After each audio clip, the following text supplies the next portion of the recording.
Advocate Raghav, you may proceed. तुम्ही तुमचं नाव सांगाल? मनीषा. मनीषा, या माणसाला तुम्ही ओळखता?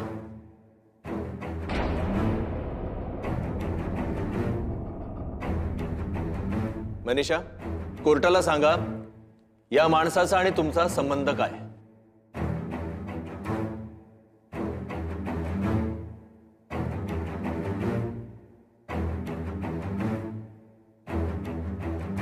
ऑब्जेक्शन माय लॉर्ड.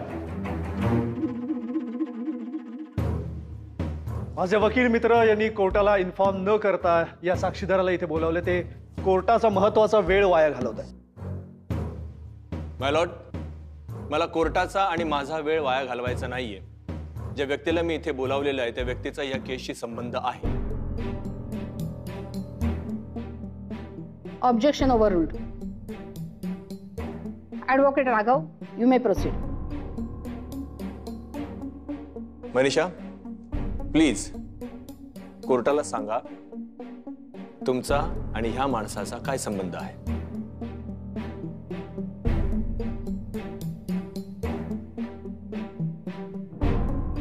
मनीषा मॅम, सगळेजण तुमच्या उत्तराची वाट बघत आहेत. तुम्ही या माणसाला ओळखता का? हो, आमचं लग्न झालं होतं.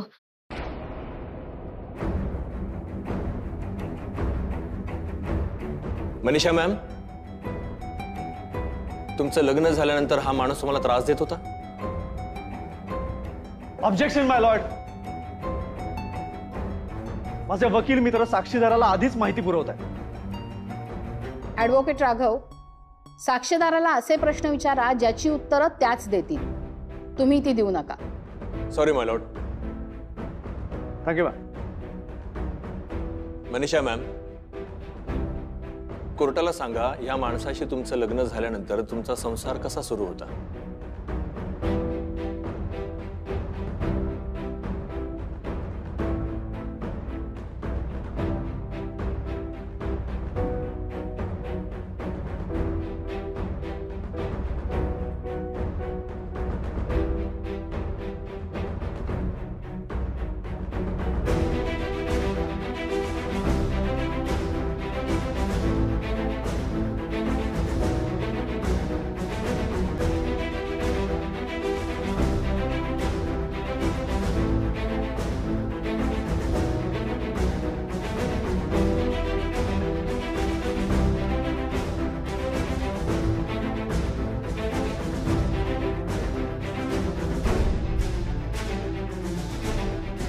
प्लीज मनीषा मॅम, आम्हाला सांगा तुमचा संसार कसा सुरू होता?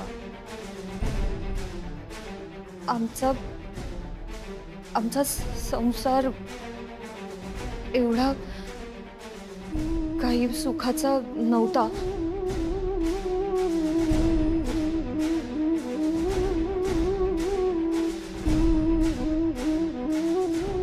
हे मला त्रास द्यायचे असं सगळ्यांना वाटतं, पण असं काहीच नव्हतं.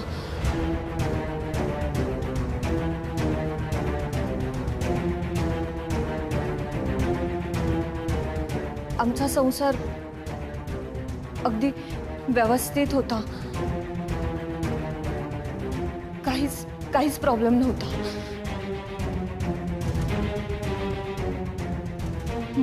उलट मला डिवोर्स हवा होता.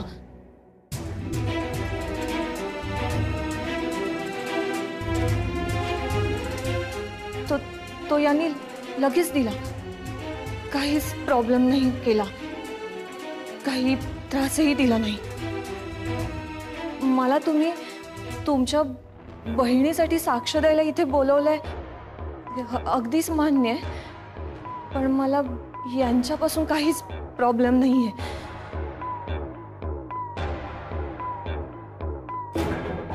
सॉरी, तुमच्या सगळ्यांचा वेळ वाया घालवलाय. हे बघा मनीषा मॅम, तुम्ही शांत व्हा, घाबरू नका. हे बघा, जे काही सत्य आहे ना तेवढंच कोर्टाला सांगू.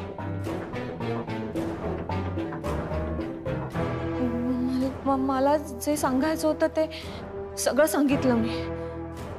मला जाऊ द्या. मी जाते ना. मला जाऊ द्या.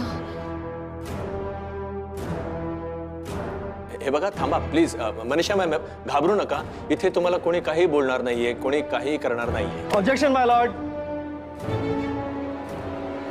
मला वाटतं साक्षीदाराला जे सांगायचं होतं ते त्यांनी सांगितलंय. पण माझ्या वकील मित्रांना त्यांच्याकडून जे वधवून घ्यायचं होतं ते वधवलं जात नाहीये, त्यामुळे आता ते त्यांच्यावर प्रेशर टाकतात. मिस मनीषा, तुम्हाला या व्यतिरिक्त काही सांगायचंय?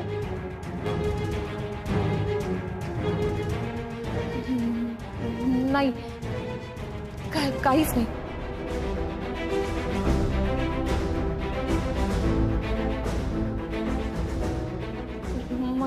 मला जाऊ द्या प्लीज.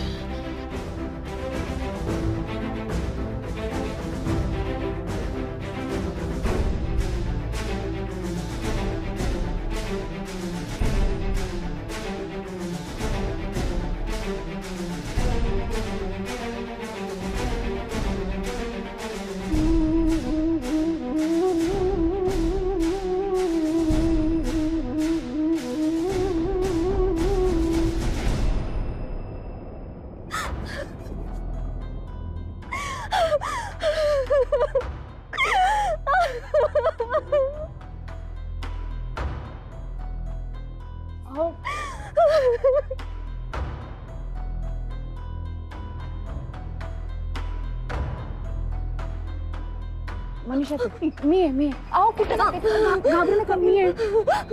काय मनीषा ताई, काय झालं? आज खरं का नाही सांगितलं तुम्ही? कशाला निघून आलात बरं? माझ्यात खरंच हिंमत नाहीये. तो बसलाय समोर, त्याच्या समोर बोलण्याची माझी हिंमत नाहीये. त्याचा चेहरा खूप दिवसांनी बघितला पण नव्हता. तुम्हाला माहिती आहे का, 8 दिवस मारलं होतं तरी मला खूप, आणि एक खोलीत कोंडून ठेवलं होतं. माझ्या घरच्यांना माझ्याशी काहीच कॉन्टॅक्ट होत नव्हतं ना. तिथे बघायला आले मला, तेव्हा त्यांनी वाचवलं मला. नाहीतर माझा जीव गेला असता. मी खूप लांब निघून गेले, खूप ना. मी नाही आले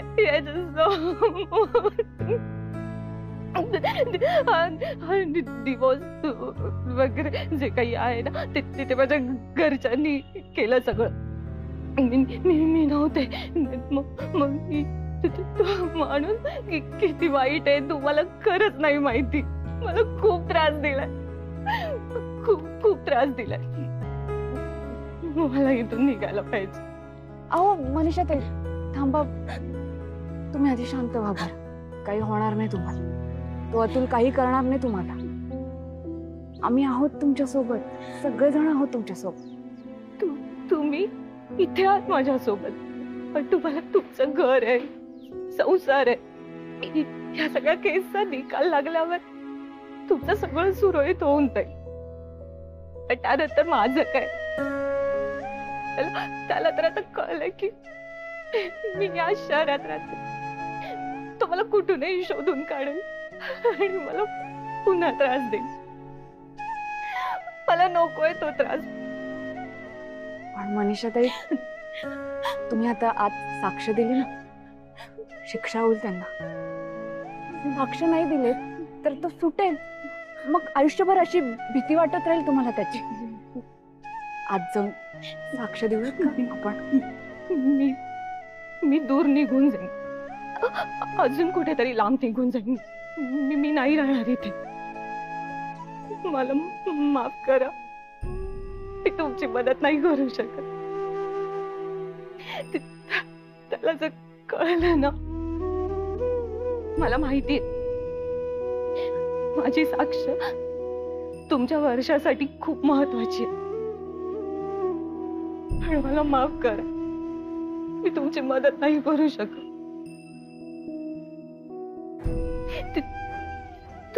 तुम्ही दुसरा काहीतरी मार्ग शोधा ना.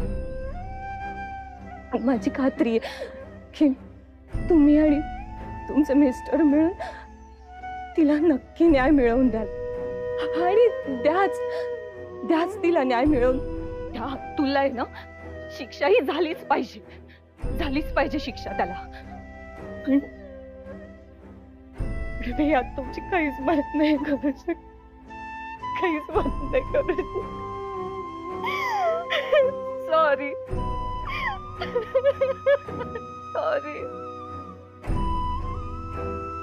मनीषाताई, शांत व्हा. तुम्ही नका काळजी करू, आम्ही करू काहीतरी. मी आता हे शहर सोडून दूर निघून जाईन, कारण तो मला कुठूनही शोधून काढेल आणि मला पुन्हा त्रास देईल. मला नाही सहन होणार ते. कुठे जाणार पण तुम्ही एकट्या? नाही माहित मला. पण एक सांगू, तुम्ही मला पुन्हा शोधण्याचा प्रयत्न करू नका.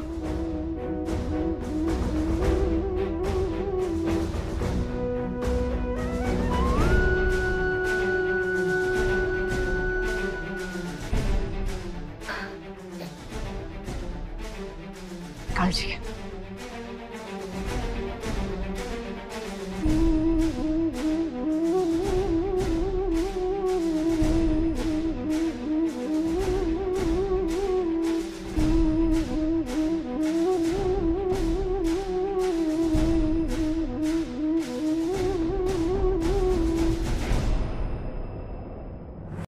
माय लॉर्ड, मिस मनीषा यांनी आता माझे अशील अतुल यांच्याबद्दल काय स्टेटमेंट दिलं हे तुम्ही ऐकलंच आहे. अतुल यांनी त्यांना कुठलाही त्रास दिला नव्हता. उलट त्यांना डिवोर्स हवा होता. त्यांनी अतुल यांना सांगितलं, त्यांनी ते समजून घेतलं आणि कोणताही त्रास न देता त्यांना डिवोर्स दिला. यावरूनच माझे अशील अतुल यांचा जोडीदार म्हणून समजूतदारपणा तुमच्या लक्षात आला असेल. माय लॉर्ड, मनीषा ह्या पूर्णतः घाबरलेल्या होत्या आणि म्हणून त्या अशाच निघून गेल्यात. त्या तुमच्या प्रश्नाचं उत्तर देऊन खरं बोलून निघून गेल्यात. माय लॉर्ड, त्या पूर्णतः प्रेशरमध्ये येऊन बोलत होत्या. या माणसाने त्यांना इतका त्रास दिलेला आहे, त्यामुळे या माणसाबद्दल बोलताना त्यांना अजूनही खूप भीती वाटत होती आणि म्हणून त्या अशाच निघून गेलेल्या आहेत. त्यांना जर खरंच भीती वाटत असती ना, तर त्या साक्ष द्यायला इथे आल्याच नसत्या. त्या खरं बोलल्या ह्याचा त्रास होतोय तुम्हाला, आणि तुम्ही खोटं बोलायला त्यांना सांगितलं हे त्यांना जमलं नाही. त्या इथे आल्यानंतर त्यांना वाटलं की आपण खोटं बोलल्यामुळे एका चांगल्या माणसाचं आयुष्य बर्बाद होणार असेल, म्हणून त्या खरं बोलल्या. माय लॉर्ड, ऍडव्होकेट विराज पूर्णतः खोटे आरोप करत आहेत. खोटेपणा तर तुम्ही चालवलाय. Order order. हे बघा, दोघंही शांतपणे बोला. उगाचच आवाज चढवून बोलू नका. Sorry my lord. Advocate Viraj, proceed. My lord, साक्षीदार कोर्टात बोलू शकत नाही हे आपण समजू शकतो. म्हणजे कोर्टाचं प्रेशर सगळ्यांवर येतं. कदाचित त्यांच्या जागी मी असतो तर माझ्यावरही ते प्रेशर आलं असतं. पण साक्षीदाराला कोर्टात बोलवून खोटी साक्ष द्यायला लावणं ही अत्यंत वाईट गोष्ट आहे.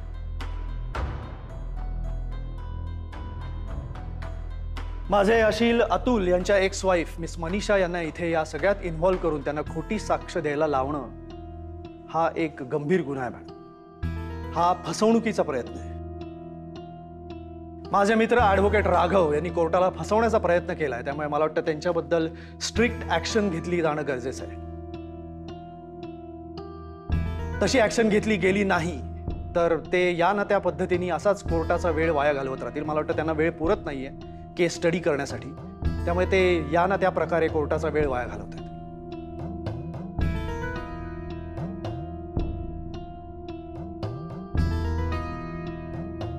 ॲडव्होकेट राघव, येस माय लॉर्ड. कदाचित तुम्हाला माहिती नसेल म्हणून सांगते. या कोर्टात माझ्यासमोर ज्या काही केसेस येतात त्या लवकरात लवकर सोडवण्याचा माझा प्रयत्न असतो आणि तसं माझं रेकॉर्डही आहे.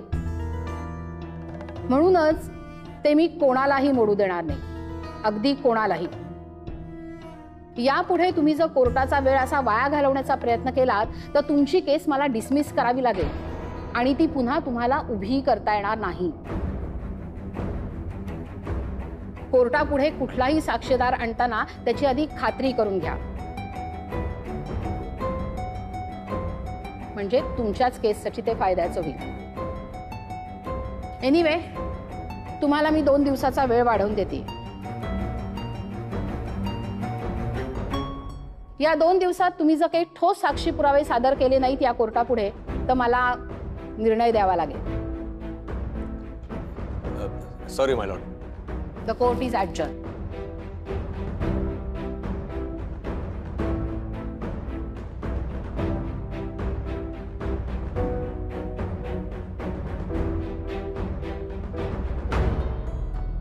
साहेब मस्त झाला आज. आपण आता ऑलमोस्ट केस जिंकलीच ना. मनीषाबद्दल का नाही सांगितलं मला?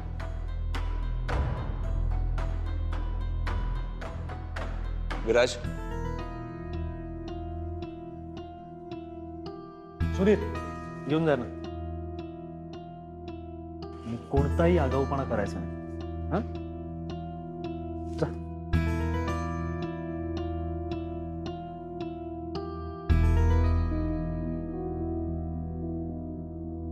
आनंदी, मनीषा कुठे आहे?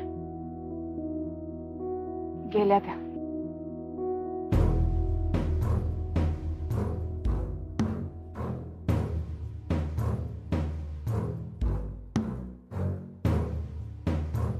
किती विक्षिप्त माणूस आहे का हा. याला बघूनच भीती वाटते. ती मनीषा सुद्धा याला घाबरूनच काही बोलू शकली नसेल. आनंदी, आता काय करायचं ग? मनीषा तर निघून गेली.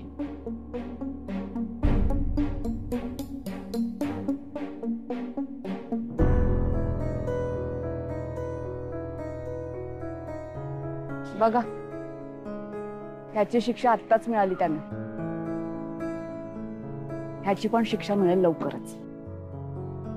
तुम्ही काळजी नका करू.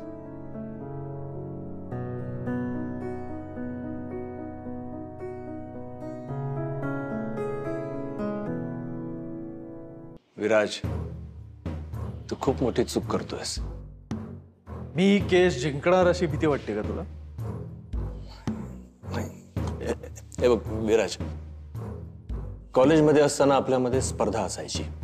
मला चांगलं आठवत आहे. तुझ्याकडे खूप पैसा होता, तुझ्याकडे तुझ्या वडिलांचं नाव होतं. पण कॉलेजमध्ये पहिला यायचो मी, या गोष्टीचा तुला त्रास व्हायचा. तू त्रास तू दाखवायचा नाहीस. रमाने तुला नाकारून माझी निवड केली, या गोष्टीचा तुला त्रास होऊ लागला. पण आता या सगळ्या गोष्टींचा राग तू माझ्या बहिणीच्या केसवर काढणार असेल तर तुझ्या बाबांची दिलेली शिकवण तू विसरत चाललायस. काय ना राघव, कुठलाही वकील हा केस ही जिंकण्यासाठी, आणि मीही ही केस जिंकण्यासाठीच घेतली ॲट एनी कॉस्ट. आणि तुझ्यासमोर केस जिंकायची मजा काहीतरी वेगळीच आहे ना. एक लक्षात घे, तू जर का ही केस खरंच जिंकलास तर तू अशा माणसाला रिप्रेझेंट करतोयस की जो माणूस बायकांना आपल्या हातचं खेळणं समजत आलेला आहे. त्यांच्यावर अत्याचार करणं त्याला मजा येते. त्यात लक्षात येते का? ही सहल आयुष्यभर तुझ्या मनात राहील विराज. आणि मी तुला चांगलं ओळखतो, तू वाईट माणूस नाहीयेस. पण मला हे कळत नाही की ही केस तू का घेतलीयस. तू इतका नामी वकील आहेस पण तरी सुद्धा ही केस तू घेतलीयस. तुला मला हरवायचंय. मला हरवून तुला काय मिळणार आहे मला खरंच काही कळत नाहीये. आणि खरंच जर का तू जिंकलास ना तर एका अशा माणसाला तू समाजात मोकाट फिरू देणार आहेस जो माणूस पुन्हा कुठल्या तरी स्त्रीला तो आपली शिकार करेल, तिच्यावर अत्याचार तो करत राहील, पुन्हा तो कोणाचं तरी एक कुटुंब उद्ध्वस्त करेल. हे तुला चालणार नाही. हे बघ, खरंच जर का असं घडलं पण मित्रा, माणूस म्हणून तू हरणार आहेस.